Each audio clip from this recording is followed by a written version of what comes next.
살아가면서 나에게 가장 소중한 사람은 누굽니까? 조금 더 질문을 줄여서 얘기하면 지금 이 순간에 나에게 가장 소중한 사람은 누구죠? 가까이 있는 사람입니다. 가까이 있는 사람. 이웃사촌이란 말 있죠? 가까이 있는 것에 대한 중요성을 표현하는 말이죠. 어떤 분이 자녀를 키웠는데 공부를 많이 시켰습니다. 공부를 많이 해서 또 그렇게 아주 어려운 직책, 또 큰 직책을 맡다 보니까 이 부모랑 같이 있을 시간이 별로 없습니다. 또 유학도 갔었고 또 일가가 매우 바쁘니까요. 또 멀리 떨어져 살고. 근데 아들 중에 장애인 아들이 있었는데 이 아들은 결혼도 안 하고 그 부모와 늘 같이 삽니다. 그리고 부모 운전도 해주고 또 집안일도 도와주고. 그러니까 그분이 하시는 말씀이 가까이 있는 것이 나에게 가장 소중하고 또 유익이 되더라 하는 그런 이야기를 들은 적이 있습니다. 이 가까이 있다는 것, 뭐 물리적으로 가까이 있다는 것뿐 아니라 이렇게 마음으로 늘 가까이 있는 것, 이것이 가장 소중하다고 말할 수 있죠. 요즘은 사람들이 누구와 가까이 지냅니까? 사람들끼리 가까이 지내야 되는데 코로나로 인해서 사람 만나는 것도 쉬워지지 않고 그러다 보니까 뭐 꼭 그래서는 아니지만 그 전부터라도 사람들이 사람과의 만남이 힘드니까 기계와 가까워집니다. 기계와. 그렇죠? 인터넷, 또 뭐 스마트폰, 또 이 스마트폰이나 또 인터넷 안에서 이 페이스북이라는 게 있잖아요. 거기 보면 이렇게 이제 자기 소식 같은 거 올립니다. 그러면 또 다른 사람도 거기에 올려요. 그럼 그 사람과 이제 친구 맺기를 하죠. 친구 맺기를 해서 이렇게 교류합니다. 그러니까 기계를 매체로 해가지고 사람과의 어떤 그 교류를 하게 되는데 그 중에서도 이제 가까이 지나는 사람은 이제 패친이라고 합니다. 페이북에서 친구 맺기를 하니까 그러니까 친구 간에서 교제를 해요. 그러니까 가까이 마음을 나누는 것이죠. 그래서 이 페북에서 친한 사람을 뭐 패친 그러지만 우리가 사람 간에도 가까운 친구들을 이 젊은 사람들은 베프라고 합니다. 베프, best friend, 가까운 친구 이러죠. 근데 사람과 사람이 가까워지면 참 좋겠지만 이제 기계와 가까워지는 경우가 있어요. 그래서 요즘 태어나는 애들은요 굉장히 이 기계에 빠릅니다. 저희가 몇 주 전에 이제 새봄이를 보러 한 주 동안 봤는데 새봄이가 이제 돌이 좀 지났잖아요. 이제 1년 2개월 되는데 핸드폰을 자유자재로 다뤄요. 예? 리모컨 가지고 자기가 보고 싶은 방송 다 봐요. 이렇게 보지도 리모컨 보지도 않고 그냥 TV 화면 보고 착 손으로 볼륨도 조정하고 채널도 맞추고 다시 보기도 찾고 그래요. 핸드폰도요. 저희가 핸드폰 하나 배웠어요. 사진을 금방 들어가는 방법. 또 뭐 유튜브도 보고 싶은데 다 봐요. 이제 돌 넘은 아이가 핸드폰을 가지고 마음대로 이렇게 다 할 수 있는 그런 거. 그러니까 걔한테는 그것이 제일 가까이 있는 그런 것이겠죠. 그러니까 부모들이 걱정을 해요. 이게 핸드폰을 너무 좋아하니까. 근데 이제 가까이 있다는 것, 사람이 안 되니까 기계로서 가까이 해주는 것, 이것이 사람에게 안심이 되고 위로가 되고 그렇습니다. 그래서 가장 소중한 것은 뭐냐? 가까이 있는 것이다. 이렇게 말합니다. 신앙이라고 하는 것은 뭘까요? 신앙. 제가 뭐 드문드문 강조하긴 하지만요. 신앙이라고 하는 것도 다른 것이 아닙니다. 신앙이라고 하는 것은 여러 가지로 이야기할 수 있지만 한마디로 딱 정의를 한다면 하나님이 내 인생에 가장 가까이 계신 분이라는 겁니다. 다시요. 신앙이란 뭐냐? 하나님이 내 인생에 가장 가까이 계신 분이다. 이겁니다. 그래서 이 이야기는 사실은 성경 창세기부터 계시록까지 한마디로 이야기하는 겁니다. 하나님이 제일 가까우신 분이다. 이 제일이라고 말하는 것은 절대적 가치를 이야기하는 겁니다. 그러니까 하나님보다 더 가까이 있으면 안 되는 거예요. 어떤 것도 하나님이 최고입니다. 그래서 오늘 본문에 보면요. 시작이 어떻게 됩니까? 4절 가늠한 여인들아 그러죠. 가늠한 여인들아. 이 가늠이라고 하는 것은 뭡니까? 가늠이라고 하는 것은 다르게 표현하면 가장 가까이 가까이 있어야 할 사람과 떨어져 있는 겁니다. 배신한 겁니다. 가장 가까운 사람이 있는데 다른 사람을 더 가까이 한 것, 이것을 간음이라고 할 수 있죠. 그러니까 가장 가까이 있는 사람을 배신한 겁니다. 그러니까 가까이 있는 사람이 없는 경우는 간음이라고 하지 않죠. 그렇죠? 뭐 결혼하지 않은 사람이 싱글들이 서로 남녀가 이렇게 좋아하는 것을 간음이라고 하지 않습니다. 그러니까 성경에서 말하는 간음이라고 하는 것은 어떤 인간의 간음을 얘기할 때도 있지만 하나님과 우리 관계 속에서 간음이라고 말할 때는 하나님보다 더 좋아하는 어떤 것이 있을 때 간음이라고 합니다. 그래서 하나님은 우리의 관계가 아주 절대적으로 가장 가깝다는 것을 강조하기 위해서 수시로 구약에는 특히 더 합니다. 뭐라고 말씀하시면 하나님은 어떤 하나님이라고요? 시기하시는 하나님이다. 시기하시는 하나님. 그러니까 우리의 관계에 있어서 하나님은 우리가 하나님보다 다른 것을 더 좋아할 때 하나님은 시기하신다 이렇게 말씀하시죠. 오늘 본문 5절에도 보면 너희는 하나님이 우리 속에 거하게 하신 성령이 시기하기까지 사모한다 하신 말씀을 헛된 줄로 생각하느냐. 그죠? 자, 여기 보면 시기라는 말, 이게 삼위일체 하나님의 이야기입니다. 하나님은 시기하신다. 그러니까 하나님은 우리를 최고로 가까이 생각하고 계신 분이다 이거죠. 6절에 보면 그러나 더욱 큰 은혜를 주시나니 그러므로 일렀을 때 하나님이 교만한 자를 물리치시고 겸손한 자에게 은혜를 주신다 하였느니라. 이게 교만한 자와 겸손한 자. 이 앞뒤 문맥으로 보면 어떤 자가 교만한 자예요? 또 어떤 자가 겸손한 자예요? 자기가 최고인 줄 아는 사람. 그러니까 하나님보다 더 좋아하는 어떤 것을 추구하는 것. 이것이 교만한 겁니다. 아유, 뭐 인생은 내가 알아서 해야죠. 뭐 내 인생 내가 결정해야죠. 누가 도와줍니까? 내가 해야죠. 내가. 근데 어떤 독립적 개념의 내가가 아니라 하나님보다 은근슬쩍 자기가 주체가 되는 것. 이것을 교만이라고 그래요. 겸손이라고 하는 것은 여러 가지로 표현할 수 있지만 하나님 앞에서 늘 항복하고 내가 주체가 아니라 하나님이 내 인생에 가장 가까이 계신 분입니다. 그러니까 나는 늘 하나님과 가까이 하겠습니다. 이것이 겸손이에요. 그래서 8절을 보면 직접적으로 이렇게 얘기합니다. 하나님을 가까이 하라. 그리하면 너희를 가까이 하시리라. 하나님을 가까이 하라. 가까이 하는 것에 초점을 두고 있습니다. 하나님께 가까이 하는 건 뭐예요? 가까이 하는 것. 7절을 보면 그런즉 너희는 하나님께 복종할지어다. 마귀를 대적하라. 그리하면 너희를 피하리라. 하나님을 가까이 하는 것은 복종하는 겁니다. 10절을 보면 주 앞에서 낮추라. 그리하면 주께서 너희를 높이시리라. 나를 낮추고 하나님께 복종하는 것. 이것이 하나님을 가까이 하는 겁니다. 근데 이제 복종한다는 말, 낮추란 말, 이것은 좀 오늘날 시대에는 좀 굉장히 부정적이잖아요. 어떤 인간관계 속에서 당신 앞에 내가 복종하는 위치에 있습니다. 그러면 이게 요즘 분위기에 안 맞는 거잖아요. 회사가 되든 뭐가 되든 간에 우리가 이 복종이란 말을 쓰는 걸 굉장히 싫어합니다. 군대마저도 그런 걸 별로 좋아하지 않아요. 요즘은요. 근데 왜 하나님께는 늘 복종이란 말을 쓰느냐? 그럴 수밖에 없는 것이 하나님은 인간이 아니기 때문에 그렇습니다. 인간 간에는 복종이란 말을 그렇게 쉽게 쓸 말이 아닙니다. 하지만 하나님과 우리의 관계는 하나님이 우리를 창조하신 분이고 우리는 하나님의 피조물이고 그리고 하나님은 완전하시고 우리는 불완전하기 때문에 또 하나님이 우리를 창조한 목적이 하나님의 영광을 그리고 하나님의 나라가 드러나게 하기 위해서 우리가 하나님 보기에 좋은 존재이기 때문에 하나님께 복종하는 것은 너무 당연한 것이다. 이것이 가까이 지내는 겁니다.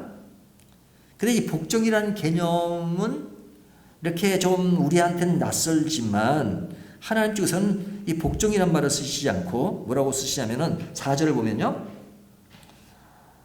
가늠한 여인들아 세상과 벗된 것이 벗되다 친구라는 거죠. 또 뒤에 세상의 벗이 되고자 하는 자는 스스로 하나님과 원수가 되는 것이니라. 이 벗이란 말은 친구란 말이잖아요. 그러니까 하나님이 우리를 친구로 칭하세요. 친구로.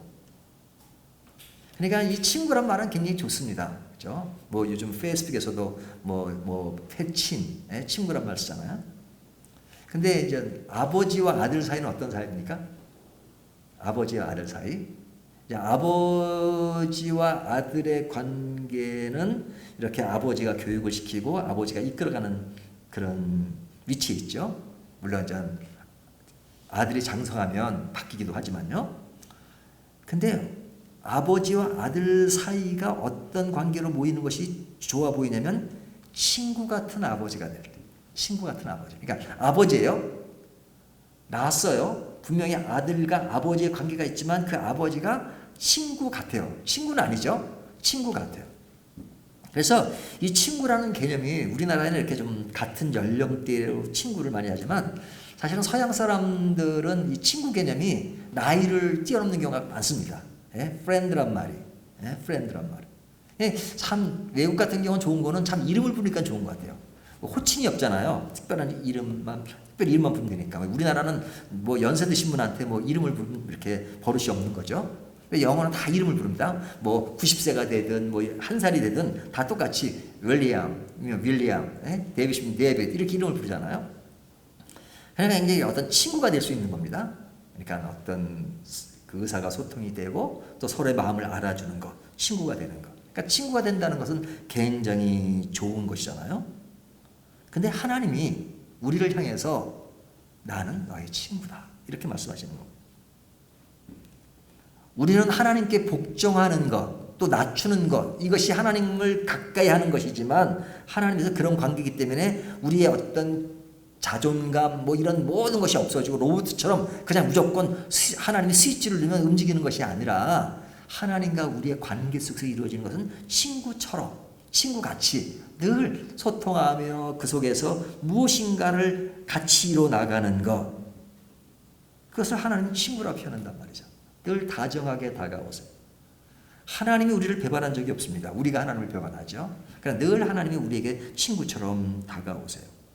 근데 그 친구인데 그 친구가 여러 사람의 한 명으로 대하시는 것이 아니라 우리 개인을 대할 때는 아주 온전한 가장 가까운 친구처럼 대하십니다.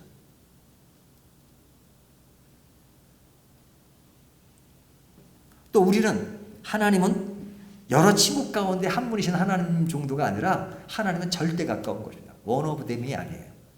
그냥 절대자신 하나님이십니다. 인간관계는 수평적으로 이루어지는 경우가 많죠. 수평적으로. 또 그렇게 돼야 됩니다.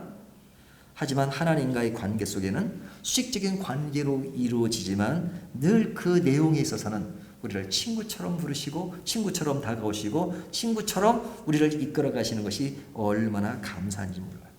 그러니까 신앙이라고 하는 것은 하나님을 친구처럼 또 친구와 같이 살아가는 것, 그리고 내 모든 삶의 흐름들이 그분 안에 있다는 것을 알고 살아가는 것, 이것이 신앙입니다. 그러니까 신앙의 문제는 상황의 문제가 아니라 늘 관계의 문제라는 것을 강조하잖아요. 관계. 근데 우리가 너무 상황적인 차원에서만 신앙을 배웠어요. 뭐 예수를 믿으면 내가 잘 살게 되더라. 예수를 믿으면 내 마음이 평안해지더라. 예수를 믿으면 나에게 좀 위로가 되더라. 뭐 이런 요소들이 다 있는 거죠. 하지만 그것은 하나님과의 관계 속에서 나타나는 현상이고 중요한 것은 본질은 하나님과 나의 관계입니다. 그러니까 하나님이 내 인생의 가장 소중한 분이다. 가장 가까이 계신 분이다. 그분한테 절대 붙어서 따라가야 된다. 이것입니다. 그러니까 그분을 닮고 그분이 원하고 그리고 그분이 좋아하시는 것을 나의 인생의 목적으로 삼고 살아가겠다 하는 것이 신앙이에요. 그래서 하나님을 가까이 하는 자는 하나님 외에 다른 것이 용납이 안 되는 겁니다. 그래서 하나님과 벗된 자는 뭐라 그래요? 세상과 벗이 되지 말라.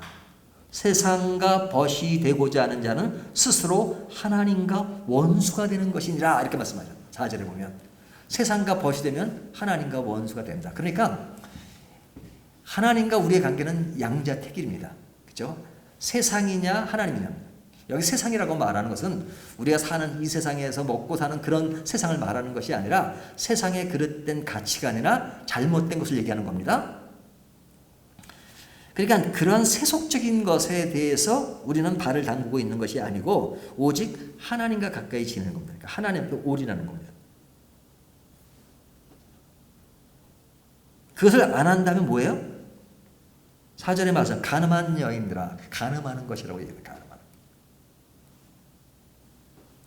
그래서 하나님은 오직 하나님만 바라보며 인생을 살기 위해서 하나님은 우리에게 성령을 통해서 하나님을 의지할 수 있는 마음을 주십니다. 5절 보세요. 너희는 하나님이 우리 속에 거하게 하신 성령이 시기하기까지 사모한다 하신 말씀을 헛된 줄로 생각하느냐. 하나님이 성령을 통해서 우리가 하나님을 의지하고 따라갈 수 있도록 늘 함께 하세요. 그러면서 우리가 세상의 여러 가지 그런 하나님과의 관계를 방해하는 요소들에 대해서 너희가 단호하게 그것을 대척해라. 7절에 보면 이렇게 말씀하죠. 그런즉 너희는 하나님께 복종할지어다. 마귀를 대적하라. 이렇게. 마귀를 대적하라고 말해요. 이 마귀를 대적한다는 말은 전쟁 용어잖아요. 예? 전쟁이라고 하는 것은 그냥 싸우는 거잖아요. 싸울 때는 적이 오면 막아야 되잖아요. 어떨 때는 공격도 해야 되고. 그래서 우리 인생살이는 사실은 전쟁입니다. 전쟁. 그렇죠? 특별히 하나님과 가까이 하면서 살려고 하면 참 전쟁입니다. 전쟁. 그래서 우리가 이 세상을 가질 땐 두 마음을 가지고 살 수 없기 때문에 한 가지 마음을 가지고 늘 성결하게 하라 하시는 말씀을 해요. 10절 주 앞에서 낮추라 그리하면 주께서 너희를 높이시리라 그렇게 말씀하시죠. 이 이야기는 목표에 대한 인식이 분명해야 되는 겁니다. 목표에 대한 인식. 우리가 무엇을 위해 사느냐? 하나님과 가까이 지내며 사는 것을 내 인생의 최고의 가치로 알고 사는 것이죠. 제가 옛날에 어떤 분이 저한테 명함을 하나 주더라고요. 그분 명함 앞에 직위가 써 있고 이름 뭐라고 써 있어요. 근데 그 명함 뒷장에 뭐라고 써 있냐면 제가 정확하게는 기억이 다 안 나는데 대충 그 내용을 이야기한다면 이렇게 써 있어요. 당신이 나의 이름을 기억하지 못한다 하더라도 당신이 잃을 것은 하나도 없습니다. 내 명함을 받고 당신이 시간이 지나서 내 이름을 기억하지 못한다 할지라도 당신이 잃을 것은 하나도 없습니다. 하지만 당신이 예수 그리스도의 이름을 기억한다면 당신은 모든 것을 얻을 것입니다. 이렇게 써있더라고요. 전도용 글인 것 같아요. 그렇죠? 내 이름을 기억하지 못한다 하더라도 당신은 잃을 것이 없습니다. 하지만 당신이 예수 그리스도의 이름을 끝까지 기억한다면 당신은 모든 것을 얻은 것입니다. 이런 문구가 써 있었더라고요. 그죠? 네? 우리가 하나님과 가까이 지내는 삶, 이것이 우리 인생을 가장 아름답게 만드는 것입니다. 아름다운 정도가 아니라 그리스도인은 반드시 하나님과 최고로 가까이 지내는 것이 신앙의 절대적인 진리다. 이렇게 말할 수 있습니다. 그렇다면 우리가 하나님과 늘 가까이 지내야 되는데 왜 사람들이 하나님과 가까이 지내지 않고 멀리하고 세상과 가까이 지내는가? 왜 세상과 가까이 지내죠? 하나님은 분명히 이것이 진리고 이것이 신앙이라고 말하는데 왜 신앙인임에도 불구하고 우리가 세상과 가까이 지내는 이유가 무엇입니까? 4절을 보면 가늠한 여인들아, 이 가늠한 여인들이란 말 속에서 그 해답이 있습니다. 왜 사람들이 가늠하죠? 가늠이 옳지 않다는 걸 알아요. 하지만 가늠하는 이유는 정욕에 이끌리기 때문에 그렇습니다. 그러니까 사람들이 세상에 그릇된 죄악 이런 것들이 옳지 않다는 걸 알지만 그것이 우리 인생에 너무 짜릿하게 느껴지는 걸 알고 있어요. 그러니까 어떤 그 흐름에 그냥 끌려가는 겁니다. 그러니까 죄를 짓는다는 것은 사람들에게 굉장한 호감을 줘요. 예? 죄 짓는 재미가 있어요. 죄 짓는 재미라고 말하지만 죄를 짓는 사람은 그것이 죄인 줄 모르면서 세상과 어울려서 세상의 가치관을 갖고 살아가요. 세상이 말하는 기쁨, 즐거움을 느끼며 살아가요. 그것이 좋은 줄 알아요. 그것이 행복인 줄 알아요. 그런데 그러한 기쁨과 그러한 즐거움이 하나님과 반대되는 면이라면 그것은 옳지 않은 것이다. 하나님 것을 간음하는 사람들아, 여인들아 이렇게 말한단 말이죠. 이 이야기를 간음이라는 단어를 쓰니까 굉장히 우리와는 거리가 먼 것처럼 느껴지지만 사실은 신앙을 내 입장에서 생각하는 것을 간음이라고 그래요. 내 입장에서. 그러니까 내 입장에서 모든 걸 생각하는 겁니다. 내 입장에서. 내가 누굴 믿는 거예요? 하나님을 믿는 거예요. 내가 하나님을 믿는 거예요. 그러니까 하나님을 내가 마음대로 움직여요. 그러니까 내가 하나님을 위한 것, 뭐 이렇게 생각합니다. 그러니까 신앙의 주체가 내가 되는 거죠. 내가 기도를 열심히 하면 이렇게 들어줄 수밖에 없어. 그렇죠? 당연하죠. 하나님은 우리가 기도를 열심히 하기를 원하십니다. 하지만 내가 이만큼 하면 하나님은 이만큼 주시고 또 기도를 덜하면 이만큼 주시고 이런 어떤 내가 설정한 그 기준이 있어요. 근데 그 기준의 그 배경이 뭐냐면 내가 하는 것에 따라서 하나님이 따라온다 이렇게 생각하는 거죠. 만약에 내가 하는 것처럼 따라온다라면 어떤 단어가 없어져야 되면 은혜라는 단어가 없어져야 돼요. 은혜라는 단어가. 그렇죠? 그리고 그 주체가 하나님이 아니라 하나님은 하나의 수단이에요. 예? 내가 하는 것에 따라서 하나님은 따라오는 하나님이 아니란 말이죠. 하나님은 절대자세요. 예? 내가 하는 것만큼 해주시고 그런 분이 아니세요. 내가 해주는 것만큼 한다면 인간은 하나님한테 받을 것이 하나도 없어요. 왜? 내가 플러스 마이너스 해봐도 사실은 마이너스가 많지 플러스가 될 수가 없어요. 그럼에도 불구하고 사람들이 내가 하나님을 만들어요. 교회가 하나님을 만들고요. 개인 성도가 하나님을 만들어요. 하나님을 향해서 이래라 저래라 해요. 그리고 내가 하는 대로 하나님이 따라오면 하나님이 잘하신다고 생각하고 그렇지 않으면 하나님이 잘 못하신다고 생각해요. 뭐 그렇게 표현을 안 하겠죠. 하지만 그런 정서가 내 마음을 지배한단 말이죠. 그래서 우리의 삶의 모든 문제들을 항상 관계 속에서 생각하는 것이 아니라 상황 속에서 하나님을 생각해요. 상황 속에서.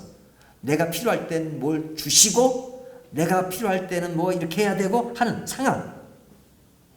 상황에 대해서 하나님이 무시하지 않으시죠? 상황을 바라보시고 필요한 걸 채워주시기도 하시고 하지만 성경이 하나같이 이야기하는 것은 상황 속에서 나를 생각하는 것이 아니라 하나님과 관계 속에서 생각하는 거죠. 하나님이 어떤 분인가? 가장 가까운 분이다. 가까운 분이니까 하나님께 복종하고 나를 낮추고 따라가라. 따라오기 힘든 거 안다. 그러니까 내가 성령을 통해서 따라오게 만들어 줄 것이다. 성경이 이렇게 말씀하고 있다. 그런 것을 인지하지 않으면 너희는 헛된 것을 생각하는 것이다. 말씀이 헛된 줄로 생각하는 것이다. 말씀이 분명하게 이야기하고 있는데 너희가 그것을 감지하지 못한다면 그렇게 얘기합니다.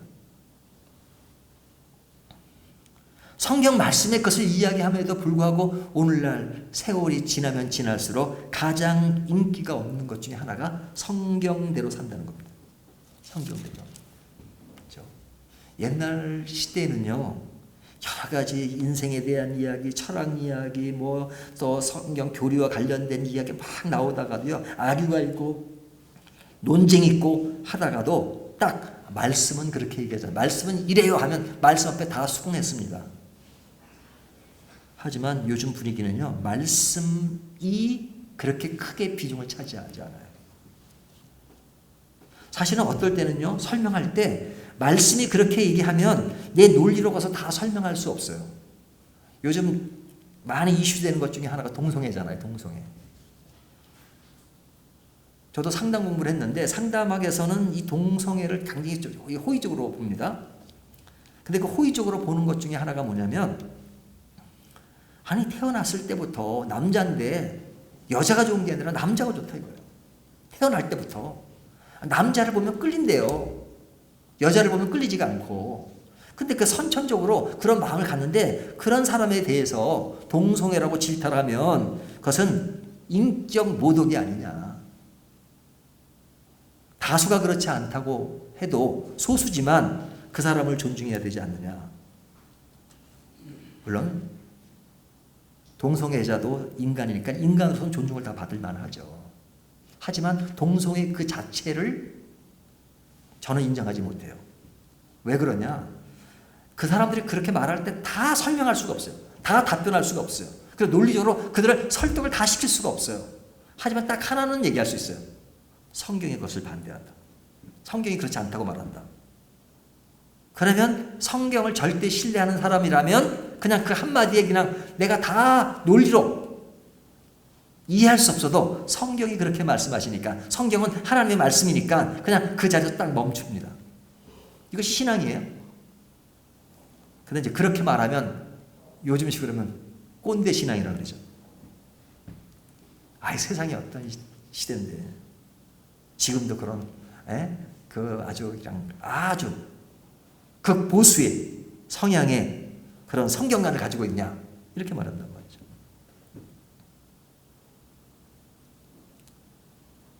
신앙의 변질이라고 하는 것은 성경과 멀어지는 것입니다. 성경과 멀어진다는 것은 누가 주체가 된다는 거예요? 내가 주체가 된다는 거잖아요. 내가 주체가 된다는 것은 하나님과 멀리하는 것입니다. 왜? 내가 하나님보다 위에 있는 것이니까. 그러니까 성경이 하나같이 얘기하는 것이 하나님을 가까이 하라. 뭐 야고보서가 말하는 메시지도 그겁니다. 하나님을 가까이 하라. 근데 왜 세상과 가까이 하느냐? 세상이 주는 매력이 있기 때문에 그렇다 이거죠. 세상이 주는 매력. 그것이 더 앞서가는 것 같고, 더 그것이 멋있어 보이고, 그것이 더 인간미가 있고 인간적이고, 그렇게 생각하니까 세상을 향해 갑니다. 그리고 그렇게 만들어진 많은 그런 가치관, 그런 것들이 점점 나의 가슴에, 나의 마음에 아주 딱 무게 있게 자리 잡고 있는 경우가 많죠.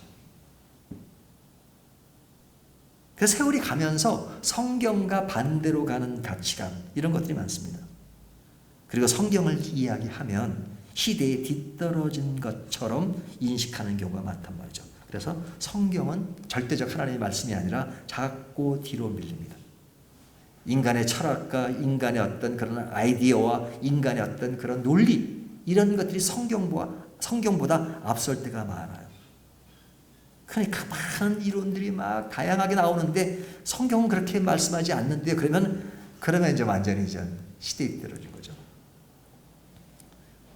우리가 개인적으로 시대에 뒤떨어지면 안 됩니다. 많이 알아야 되고 많이 연구해야 되고, 하지만 절대적인 것은 하나님과 가까이 하는 선에서 벗어나면 안 됩니다. 성경이 절대적인 하나님의 말씀이라는 선에서 벗어나면 안 됩니다. 그 전제를 가지고 우리는 점점 우리의 인생을 발전시켜 나갈 필요가 있죠. 그렇다면 하나님을 가까이 하고 세상과 멀리 하기 위해서는 어떻게 해야 되는가? 내가 하나님께 가까이 가기에는 인생에 한계가 있습니다. 인간의 한계가 있습니다. 그런데 성경은 너희가 어떻게 해서든지 하나님께 가까이 오라, 이렇게 말씀하지 않아요. 가까이 오기를 원하시죠. 근데 항상 먼저 얘기하는 것이 뭐냐면 내가 너에게 가까이 간다, 이렇게 말씀하세요. 그러니까 가까이 다가오시는 하나님이세요. 하나님이 가까이 다가오지 않으시면서 우리가 한 발짝 갈 때 하나님은 두 걸음 가시고, 우리가 세 발짝 갈 때 하나님은 다섯 발짝으로 멀리 가시면서 가까이 오라, 이렇게 말씀하시는 게 아니라 하나님은 늘 가까이 오세요. 우리가 도망가죠. 하나님이 다가오면 왜 우리가 뒷걸음을 치죠?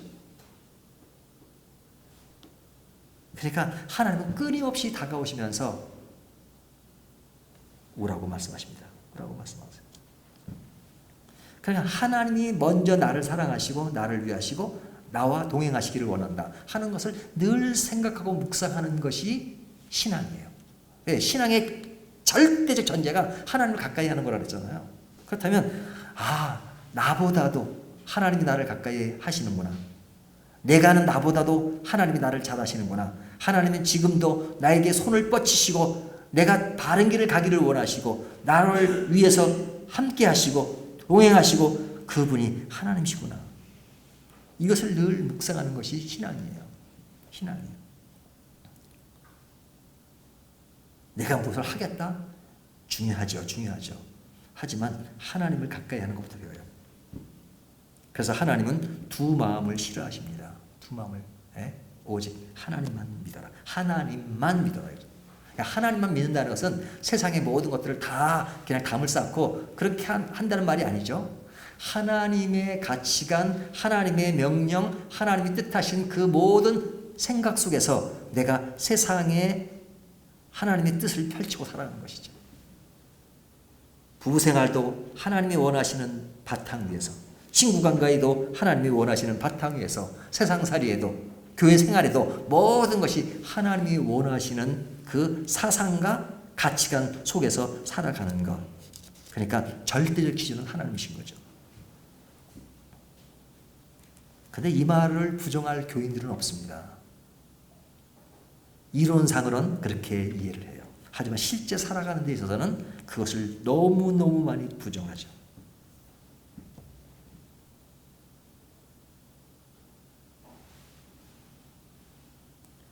구절을 보면 우리가 평상시 생각했던 것과 다른 표현을 씁니다. 구절을 보세요. 슬퍼하며 애통하며 울지어다. 너희 웃음을 애통으로 너희 즐거움을 근심으로 바꿀지어다. 그렇죠? 자, 이게 세상이 말하는 건 이렇게 말하지 않죠. 즐거워하라. 근심을 즐거움으로 바꿔라. 애통과 슬픔을 웃음으로 바꿔라. 그러죠? 뭐 성경도 우리에게 기쁨을 주신다 그리고 기뻐하라고 말씀하시고 그래요. 그래서 이 말씀은 좀 우리들이 평상시에 알았던 말씀과 반대로 얘기하세요. 슬퍼하며 애통하며 울지어다. 울라. 웃지 말라 이렇게 말씀하시는 겁니다. 너희 웃음을 애통으로 너희 즐거움을 근심으로 바꿀지어다. 그러죠.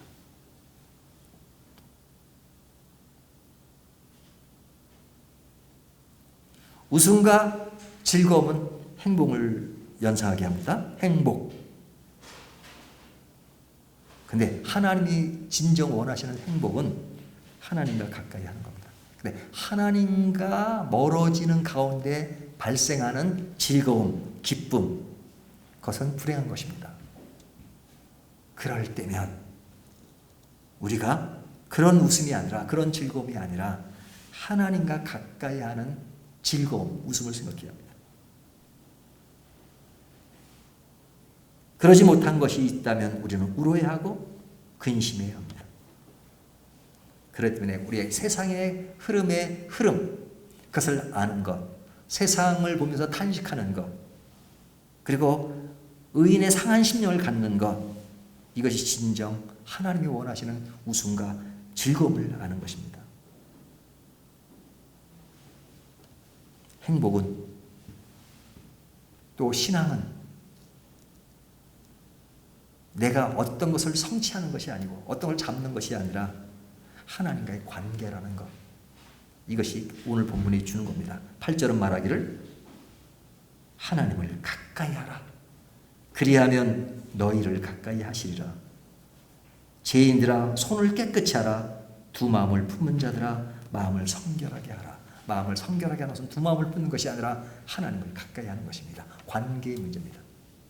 관계의 문제. 오늘 이 말씀을 가지고 우리는 살아가면서 무엇을 가장 가까이 하며 살고 있습니까? 나는 무엇을 가장 가까이 하며 돈입니까? 명예입니까? 권력입니까? 아니면 내 자신의 행복입니까? 그런 것을 가지고 있다면 두 마음을 품는 것입니다. 가장 중요한 것은 하나님을 가까이 하는 것. 이 하나님을 가까이 한다는 것이 너무 그냥 추상적으로 느껴질지 모르지만 그러나 이것은 가장 현실적인 이야기입니다.